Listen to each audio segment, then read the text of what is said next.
Tudor accent is? Of course I do. I speak it, don't I?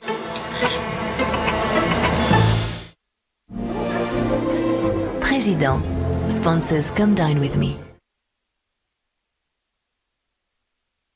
This is Channel 4. We interrupt our programmes to join Channel 4 News. Good afternoon. We are interrupting normal programmes to bring you some news from the royal household. Buckingham Palace has announced the death of His Royal Highness Prince Philip, Duke of Edinburgh, who has passed away at the age of 99. In a statement, Buckingham Palace said, "It is with deep sorrow that Her Majesty the Queen announces the death of her beloved husband, His Royal Highness the Prince Philip, Duke of Edinburgh. His Royal Highness passed away peacefully this morning at Windsor Castle. Further announcements will be made in due course." The royal family joined with people around the world in mourning his loss. Throughout their 73 years of marriage, the Duke of Edinburgh was the Queen's constant companion, saying his central role was to support the Queen. It was a mutual reliance. Elizabeth described the Duke as her strength and stay. The Duke joined the British Royal Navy in 1939. He served in the Mediterranean and Pacific fleets in the Second World War. He was the longest-serving consort of a reigning British monarch and the oldest ever male member of the British royal family. After decades of public service and 22,219 solo engagements, the Duke formally retired in August 2017 at the age of 96. His final engagement was at a parade of Royal Marines at Buckingham Palace. However, he continued to occasionally appear in public. He is survived by 4 children, Prince Charles, Princess Anne, Prince Andrew and Prince Edward, 8 grandchildren and 10 great-grandchildren. Jon Snow looks back now on his life and times.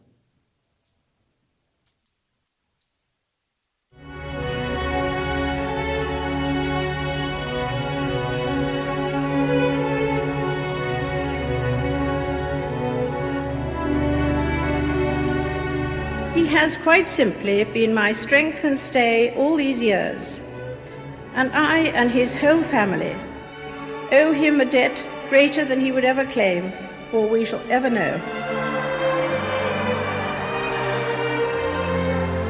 Being married to the Queen, it seemed to me that my first duty was to serve her in the best way I could.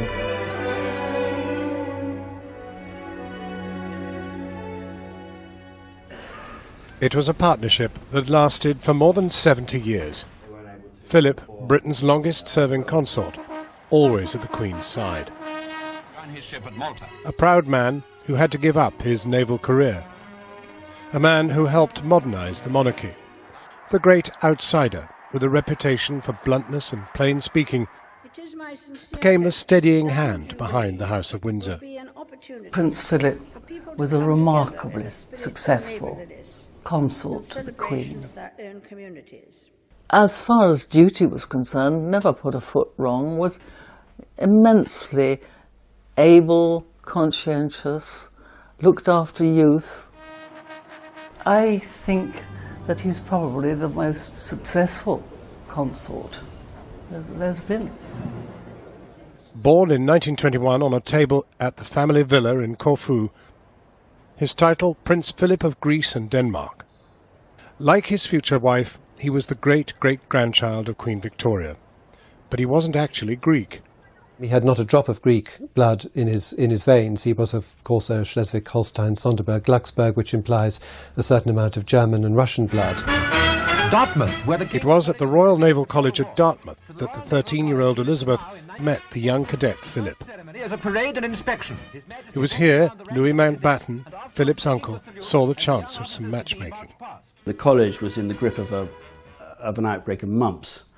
So the 2 princesses sort of put in isolation. And who was asked to look after them? Well, it was Prince Philip, and that was definitely Mountbatten's instruction. And it was during that time that we're told that Princess Elizabeth became absolutely smitten with her sort of dashing, blonde third cousin. As a midshipman, he'd taken part in the Battle of Cape Matapan. During World War II, Philip was mentioned in dispatches. He controlled the searchlights of a destroyer during a battle against the Italian Navy. As war raged, the princess wrote to Philip at sea, and he spent leave at Windsor Castle, but there were formidable obstacles to their courtship. Philip was seen by the government and the royal household as a rather dangerous influence. They thought he was too German, they thought he was too independent, and there was a lot of snobbery about him not having a fixed abode or a home, not having much money. They didn't see him as someone who'd fought bravely on the Allied side. They didn't see him as someone who was devoted to the monarchy. When the war was over, they both attended the wedding of one of Lord Mountbatten's daughters. It seemed they only had eyes for each other. And in the end, Elizabeth's determination to have her man won the day.